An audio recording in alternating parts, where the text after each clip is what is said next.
Hello and welcome to Stage Matters, the podcast that gets right into the heart of what happens when artists take the stage.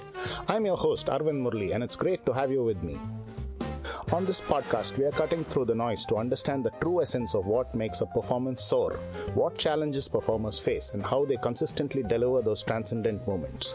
I'll be chatting with amazing artists and performers, from seasoned veterans to rising stars, to hear their stories directly.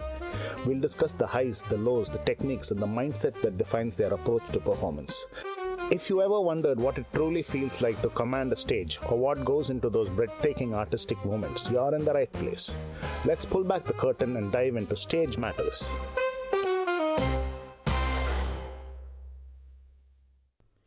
My next guest, Padmini Chettur, is a contemporary dancer and a choreographer based in Chennai. She runs her own dance company called the Padmini Chettur Dance Company. Hi Padmini, welcome to Stage Matters. Thank you. So this is very exciting for me because you're the first performer from a non-musical background. Thank you. So it'll be a different kind of a show today. Yes. So how did you first get into this? What drew you first into the performing arts? Of course, as a child, I grew up learning dance, Bharatanatyam. So I had a solid foundation of 10 years. But I never, at that moment, considered becoming a professional classical dancer. So I went on to pursue my studies, etc. At the age of 20, I had come back. You went to some famous college, no? The same one as you, Arvind. Yes, BITS Pilani. So after BITS, I had come to Chennai to do my PS2, the final thesis. And I met this incredible choreographer and artist, Chandralekha, who was... really in her prime, making huge sort of artistic and political wave within the local scene, but also internationally. And when I met her, it was almost like, for me, several doors opened in terms of, it wasn't just about performing, dancing on stage. It was also through her own discourse, trying to understand who we were as Indians, as women, how to counter certain kind of inane sort of capitalist, consumerist tendencies that she was already responding to in her time. That was in the late 80s, early 90s. And so for me, my entry or my decision to become a full-time maker was a lot more than just the practice being, yes, that was a part of it, but it was like a time when we were spending 5-6 hours today, a community of dancers, musicians, actors, and there was some kind of real belief that this could somehow impact and change society. And something which I think today is very rare. I think today we're all very preoccupied with ourselves and our small little world. There are very few grand visions in the way that Chandralekha had. So I was very grateful I could be a part of that for 10 years.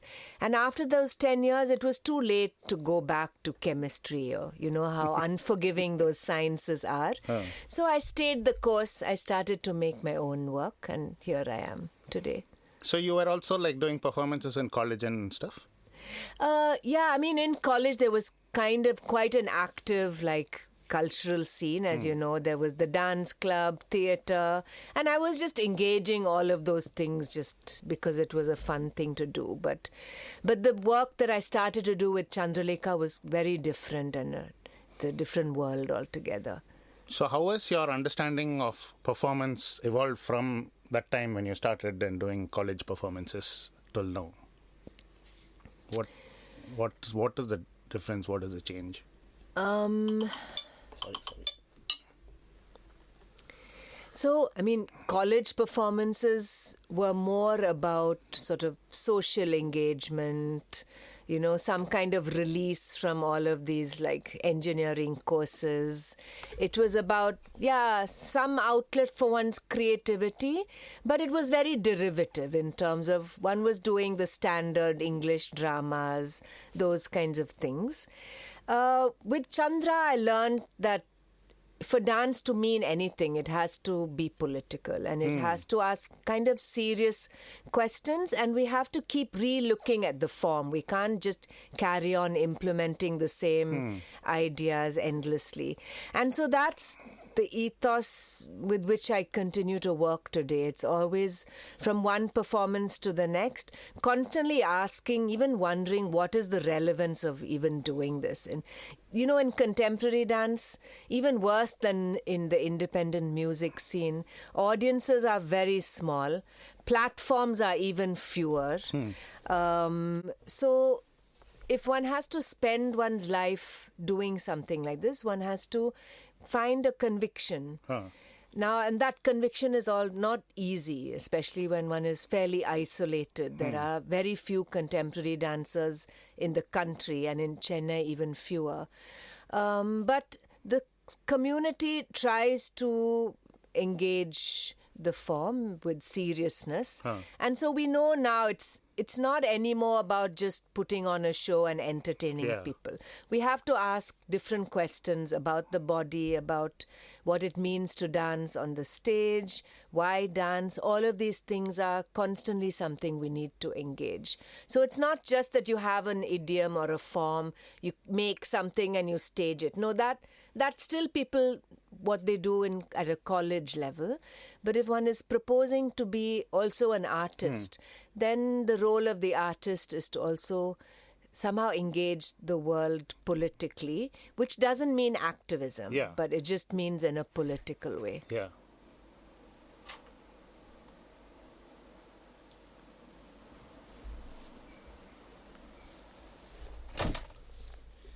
Wonderful. I was going to ask these questions and you answered it before. So Great. So it's like, I know that like all these traditional dance performances are linked with spirituality, and what is your opinion on that? Is there something beyond just your performance and beyond the technique and the skill and the entertainment and the activism and the politics? You're trying to get me into trouble? No.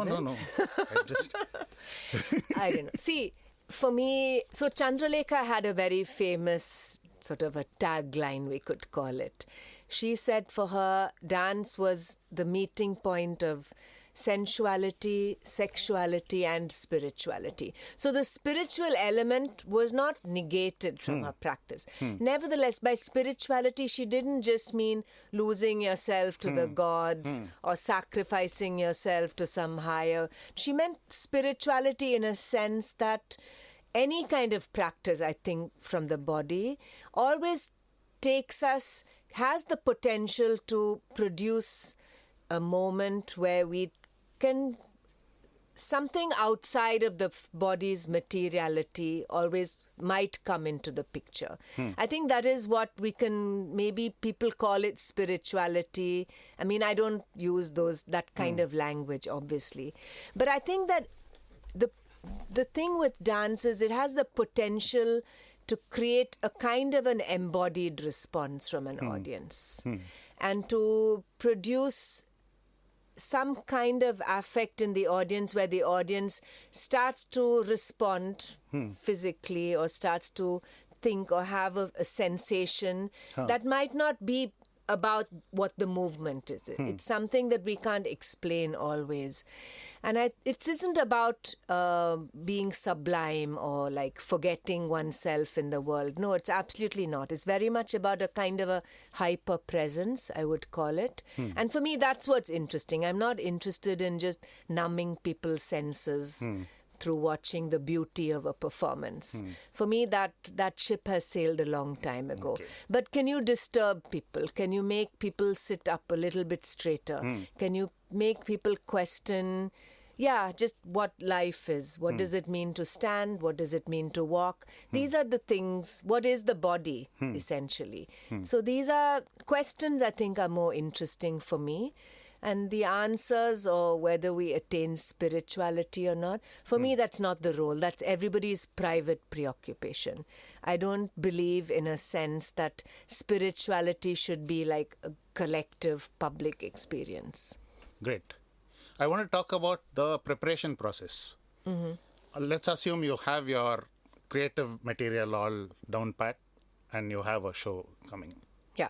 So how does it work? What is your regimen? Yeah. How do you guys train? So, unfortunately, in today's context, there's no choreographer who has a permanent studio and a company of dancers. This we used to have in the 90s. I had a studio, I had dancers on a salary every month.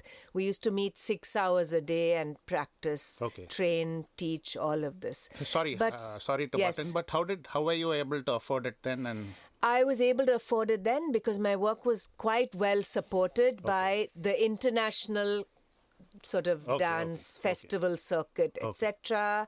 But now, as you know, even Europe, budgets are being cut for the arts. The first thing people will do is cut international projects and keep the money for themselves.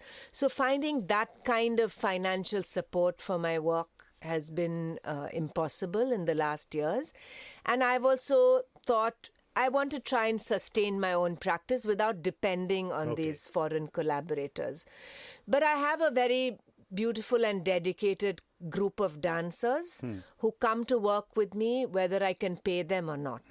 But the work is less regular. So now what I tell my dancers is everybody is responsible for their own practice.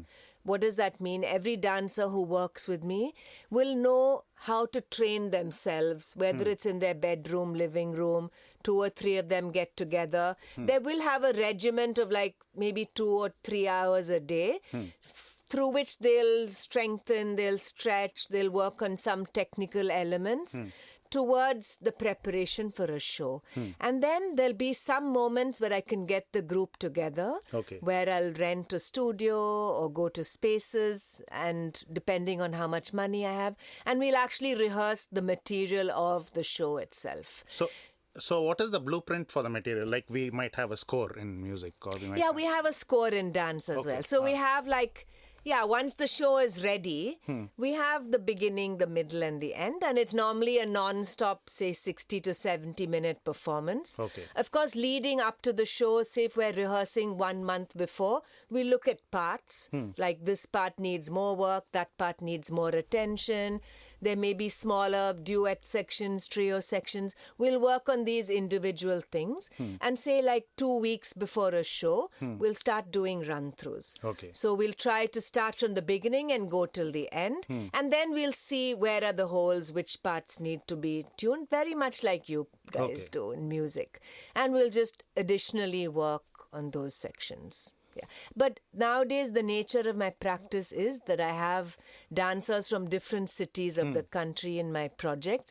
So very often, say if we performed in Pune a couple of months ago, the whole group will come to Pune 2 days in advance, and that's the only rehearsal we have together. And this is not at all an ideal situation, but it's something that seems to have happened. This is because of lack of budgets. Lack of budgets, also lack of dancers in Chennai. I wanted to make a work with 10 dancers. There are no 10 dancers for my kind of work. But there are young dancers in different cities who really want to work with me. So I said, let me work with the people who want to do the work and not keep looking here in the Bharatanatyam community, which is very closed always. So you guys do it's a very physical kind of performing art. Yes. So do you have like some kind of a physical regimen, like exercise and diet and things like that? Yeah, I mean, that has changed over the years, of course.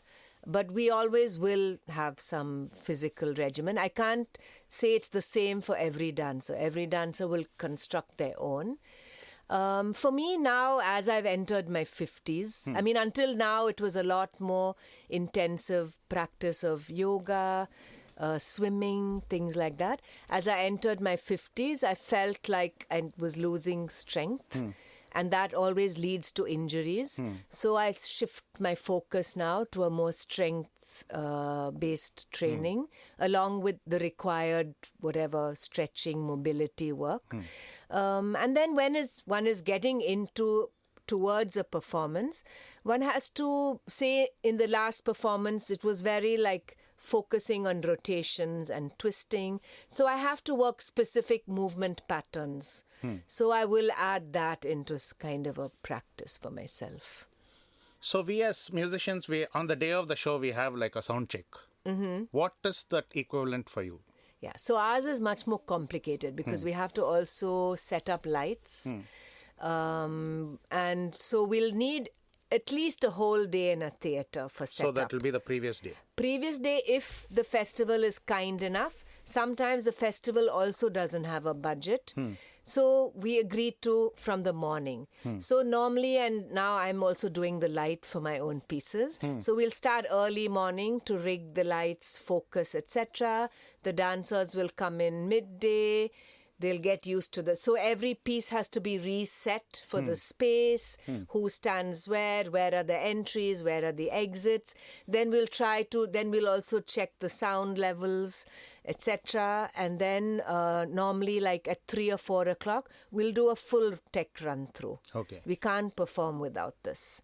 We'll do a full tech run through. Then we hope we'll have like a 2-hour gap before the main performance. And in the morning, of course, the dancers, while I'm setting up the light, the dancers will be working on their own. It's a full day like work on the day of a show. Okay. Yeah. So it's very tiring also. It's tiring, but that's what we have trained for always. So we can, and sometimes we do 2 shows on a day. That also happens. So, yeah, people know how to sustain their energy. And yeah, you asked about food.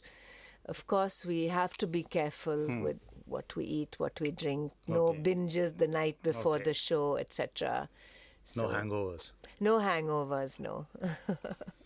What role does improvisation play in your work? No, not much, to be honest. I don't... I have a process in which the dancers contribute towards the choreographic material, but it's in a very systematic, it's got very tight parameters. So for instance, I might set a question and say, can you produce 3 actions which fulfill that question? Okay, it may be like 3 rotations, 2 in one direction and 1 in a counter direction. Okay. Now, it's not really improvisation, but it gives them room for their creative input. Okay. And then finally, when I collect the inputs from multiple dancers, it sort of broadens the aesthetics of my work. Okay. Beyond that, I'm very carefully constructing the material to build the work. Okay. So far, and there are some moments in the piece where I'll allow for some choice making in the time of the performance. For instance, I'll say, on count 4, you have to step. On count 5, you have to internally rotate. They can choose how to do those things. But that's not easy always for dancers, especially if dancers are trained in a classical background. We don't have, it's like a classical Western musician. Yeah. They struggle with improvisation. Yeah. So I try to limit the amount that I leave open. Okay. And generally my work is quite tightly composed. Okay. What's the most challenging aspect of the performance process for you, and what is an aspect that you dislike? Is there something that you don't like at all in the process? No, in the process, I like absolutely everything. What I dislike is I dislike having to still hunt and look for gigs. I mean, after 35 years of being in the field. Yeah. So I've stopped doing, more or less. I just sort of wait till people invite me. I've started to dislike touring as an action, as an activity. I find it very, the bad hotels, the bad food, organizers who don't really take care of things which they should. I love being with the group, the moment of the performance. I love all of those elements. But, I mean, there's some tours, of course, which are nicer and more comfortable. But generally, I think I stopped disliking touring per se. And so I'm working now more and more. I find myself working through film, like making film projects and having the projects in visual art contexts, Okay. and where they don't always need you to go. I mean, it's better if you go for the install, but you can also just send your file and say, just do it like this. Okay. So I think I've become a little, I mean, yeah, maybe I just traveled too much in the last decades. So, like, lots of things go wrong during a performance, no? Like, Yes. and your performers can Forget things. Yeah. or something can happen. In Yeah. Somebody's knee may cave in, all those some things. tech problem. Yes, So absolutely. do these things like affect you? Do they fluster you? How do you recover from it? And No, actually, it doesn't bother me anymore. I've come to accept a great deal. Okay. I mean, I think with experience and age, one is more forgiving. Yeah, I think that I always prefer it. For instance, as you know, Martin always composes the sound for me. I always prefer it when he's there in the show to take care of sound. Otherwise, I have to take care of light and sound. In fact, the last show, my daughter Jahnavi was operating the lights for me. Okay. Because I had to, the light and sound booth were on two different levels. Okay. And I couldn't keep going up and down. So I always prefer it if I have an additional person with me for tech support. Because I've realized with sound also things can just suddenly go wrong. And if you're working with a recorded track, if suddenly it glitches or it pauses in the middle, you're really like in trouble. Computer stops. But no, over the years, I've also started being one of the most senior choreographers in the field. One can get away with a lot. Okay. So I've decided to take that liberty. Okay. What role does the audience play in your work? Quite a large role. So, and over the years, I've stopped working in these formal proscenium spaces where there's a stage and an audience. The audience is dark, the stage is lit, etc. And now I work more in the round, which means there's a central performance area and the audience sits on all four sides. And in fact, in the last piece I made, which is called Stilling, the dancers sat with the audience. So it's almost like when you enter when the performance starts, everybody's wondering what's happening because they don't realize, but a dancer sitting on a chair somewhere has started the performance. And I love this idea of not having this barrier between the performance and the audience. Okay. But the risk is also if you have an unsettled audience or somebody who's going to keep shaking their foot through the show or somebody who looks visibly bored, all this is there. There's no hiding. Yeah. Also, if somebody gets up from the chair and walks out, there's also no hiding. It affects everybody. So in a sense, I like that idea, not to make the audience uncomfortable, but somewhere people have to come there with the having made a decision to actually participate and engage something which might not always be easy or fun or entertaining. But it's a decision and the audience, I think, has to work a little bit. And so, yeah, that's... So you think the audience has a responsibility even? Yeah, I think so. First of all, in today's age, it's not difficult to find out what you're going to see. See, if I have to go and see some musician I've never heard of, and if I'm wary, and if I'm fussy about what music I want to listen to, it's not difficult to Google and listen to something and say, oh, this is not for me. Then don't go. Or this is not for me, but I'm curious anyway. Then go. But don't just go to be disruptive or, just to be negative. I think try to do a little bit of research, a little bit of reading, understand. Because the performing arts is so wide and varied, right? There's no one size fits all. So yeah, go be curious, find out what it is this artist is trying to do. And then that always helps to have some context to read or work rather than just going and saying, what was this about? That's a kind of a stupid response. So does audience feedback or say a critic's feedback affect you, and does it make you change some things? There are few very close friends and colleagues who have been following my work, who read my work very well. I listen to their feedback. General population or people who I don't really trust their opinions, it's less important to me. It doesn't make me make any changes or influence my work in that sense. So yeah, I listen to the feedback of a few people who I will invite and ask for feedback and who I trust. So you were talking about how the work is political, and how about your personal identity and your personal history? Does it also like inform your work? I'm sure it does. I'm sure it does, but I never use it as the narrative for my work. I mean, for instance, I don't know if you know this, but I wasn't born in India. I was born in England, and my family moved to India when I was 7. But I was immediately put into a Bharatanatyam class. I didn't know any Tamil. I think in a sense, I've always been a little bit outside of everything.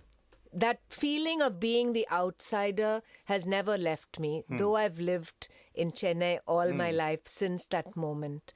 And I think there's something that informs my aesthetics that is Western, that I can't explain why it's like this. Because I know other people who've lived abroad all their life who don't have that aesthetic confusion, I would call it. So there are things which we don't know what affects us from early childhood, at times of movement, what affects us. I very much know for a fact that those 4 years at BITS Pilani studying chemistry, or my tendency to love logical, scientific elements of construction affects my work a lot. So in a sense, we can't ever keep those things out, right? Like what you grew up reading, what you grew up listening to, who you grew up with, those things, I think eventually come into work.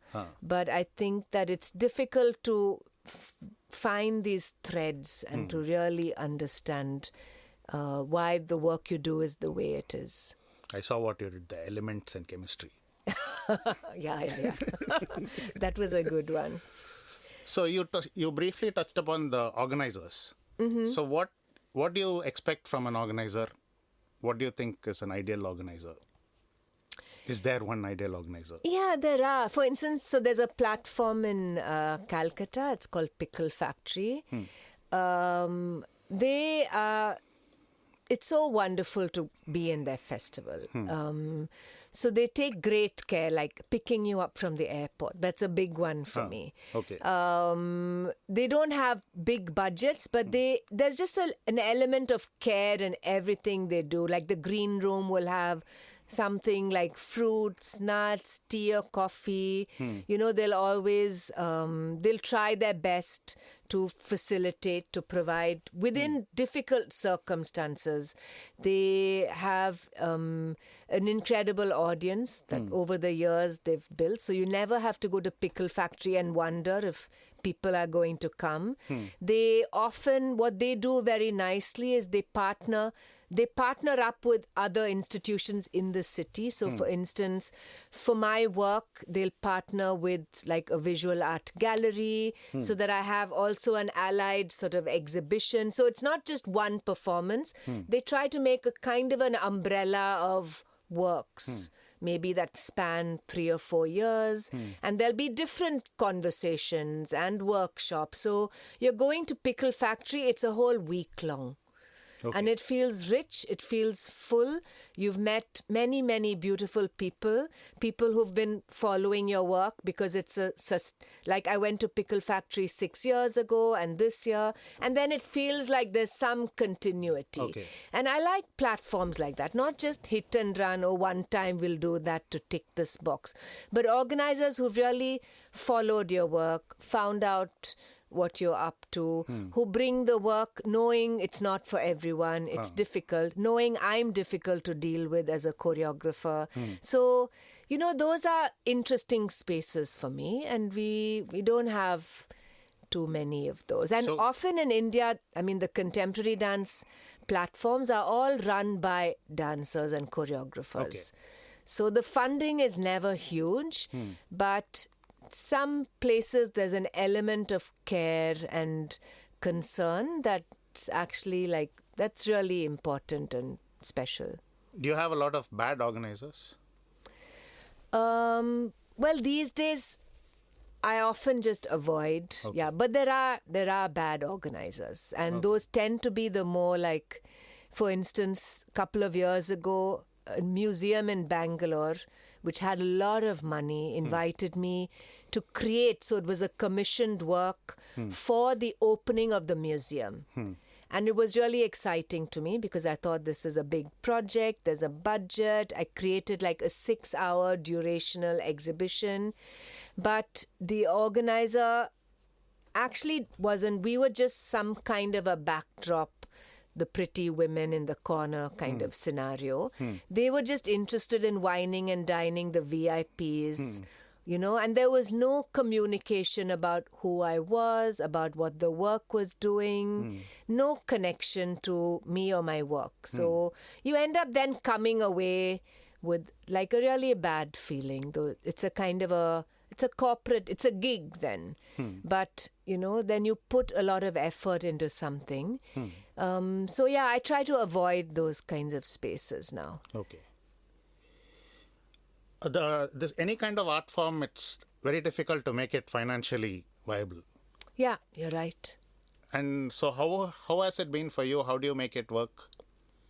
What would you tell future people who want to enter the same space you're in? I often just tell dancers to have a job on the side, and a lot of the dancers who work with me do have that. They teach in schools, they teach something else like special needs children, or they would take a certificate in yoga so that can back them up. You have to have some source of alternate income. And myself also, in lean periods, I've taught Pilates, I've taught yoga, I've taught in schools, I've done all of these things. Because it's very few people who can sustain just doing this kind of work. And I've been very lucky, well, not very lucky, but I've reached a point in my career now where I have some international teaching appointments and platforms that I work with, which are better paid simply because they're international. But there's not that many positions like this available for an Indian contemporary dancer, right, to work internationally. I'm only getting these things now because of my big career over the last decades. And the climate is very different now. It's crowded. When I was starting to do choreography in Chennai, I was the only contemporary choreographer other than Chandralekha. Okay. And in the whole country, there were only 2 or 3 people. Now there are hundreds. So the competition is, I don't feel the quality is better. But for every little festival, residency, grant, there are hundreds of applications. But we don't have the amount of possibilities to sustain all of this. So people keep saying it's good, more is better, but I don't agree with that. I think, what's the point of having dance schools and churning out 25, 30 dancers when there's no work for them? Yeah. What are they all going to do?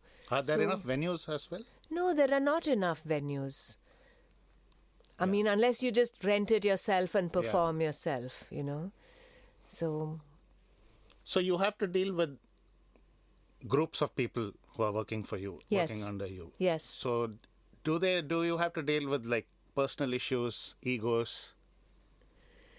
I would say the big advantage of being my age, 55, is that you have some distance. You're able to, the dancers who you're working with are sometimes in their 20s, 30s. And because of the the gap in our ages, there's some kind of respect and certain lines that they won't cross. And I've also over the years learned how to work with people in a gentler manner without having to push or shout or bully or shame or any of this. So I'd say actually my studio is very harmonious at this moment, which is nice. And I think with contemporary dance, especially in group practices and with the kind of work I do, people know it's never about the one individual. It's always about the collective, and it's what they can create within, in between them. So it's never, even if there's a soloist or one solo in my work, I'll always give it to the dancer who won't be egotistical about it. Because for me, dance is not about one's private ego or personality. It's something else. So dancers who can leave that out of the window are often the best dancers. So are like external stimulants, drugs, alcohol prevalent in the sphere? Do people consume? Because dancers have to eventually work with the body, and they are quite cautious not to have like kind of damaging practices for their health. They're quite moderate as people. So I don't think there's much drugs and after a show everyone likes to have one drink. Yeah. But that's about it. Okay, so nothing before the show? No, absolutely nothing. Those problems? No, never. Okay. So what is so unique about a live performance that you cannot get in a recorded medium? I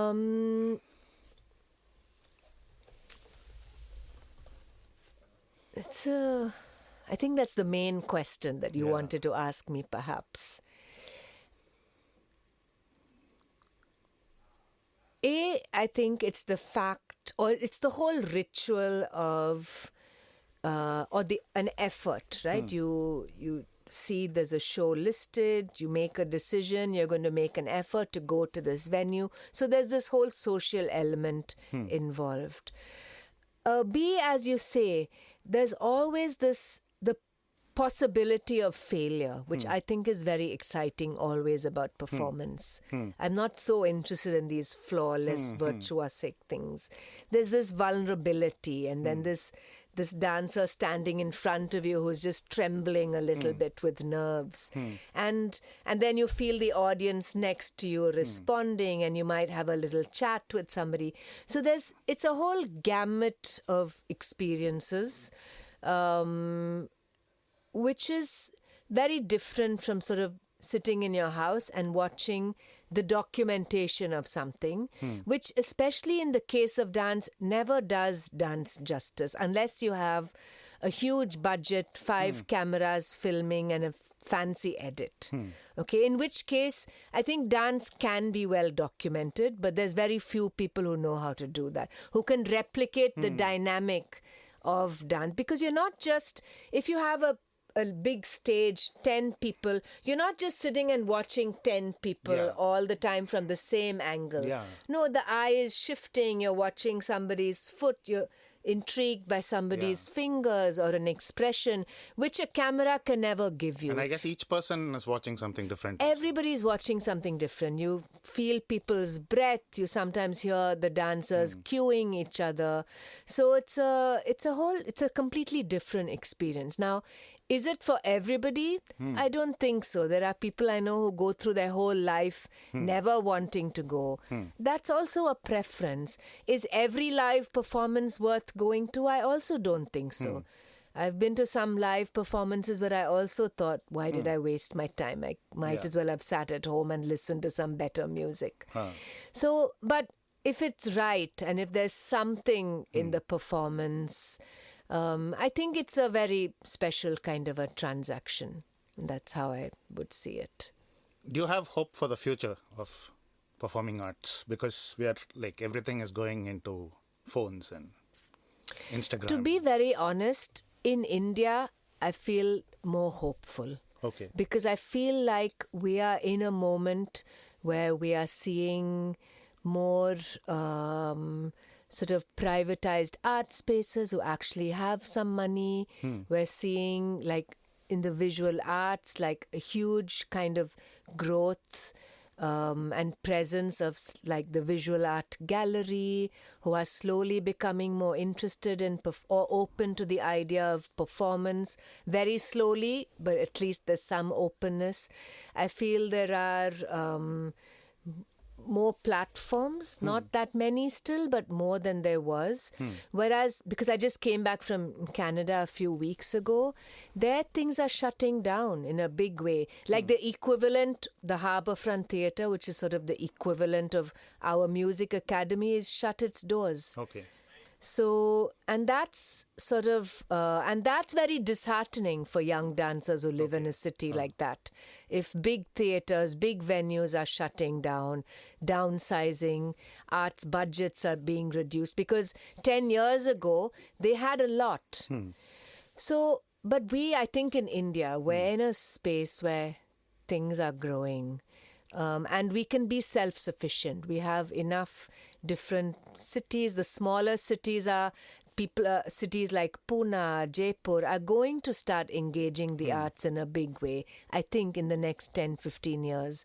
So I think we're going to explore new contexts, new ways of thinking about these things. So I'm optimistic in a sense. I'm happy to hear that. Yes. I forgot to ask you one thing. Yeah. Have you felt any specific challenges being a female artist in this space? Like, have you felt times when you're unsafe or there have been biases? I've never felt that. Okay. I've never felt it, but I think it's also, I come from a generation where I think things were overlooked or we sort of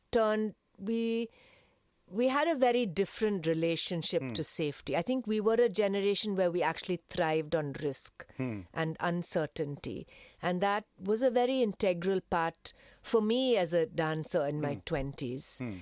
And today's young generation is different. The world is so unsafe. Yeah. Then there's a need in your own personal life to actually find some kind of security. And I understand that. But so I think, we need to understand the times and to respond to that. Brilliant. Almost at the end. So if you have to say what is the essence of performance in one kind of a philosophy or a line, what would it be? What is performance to you? Performance is, I'm going to actually paraphrase one of my favorite and a dancer who's inspired me my whole life, a German dancer, Chandralekha, who was giving a talk on a stage in Delhi. And she came right, there's that edge of the proscenium stage where you could just topple off. And she walked that line and she said, "This is dance. Standing on the center of the stage is not dance." And I think that's the truth of any performative. It's that moment where you take a risk. You come to this point of failure and we understand the limit. We understand what it is to be human. And I think that for me, in any performative moment, I'm not so interested in the cute, cozy, well-rehearsed, sing-along sort of situation. But I'm really wanting somebody to take a risk in that moment and to find themselves, to surprise yourself, I think, as a performer is important. Otherwise, it becomes mechanical, mundane, and that's the death. Brilliant, Padmini. Thank you, Arvind. Thank you so much. This has been very informative for me also. Thank you so much. As I said, is the first. Yes, and good luck to you. Thank you. Bye. Thank you very much for listening. I really hope you enjoyed the show. There'll be new episodes every Tuesday, so don't forget to come back.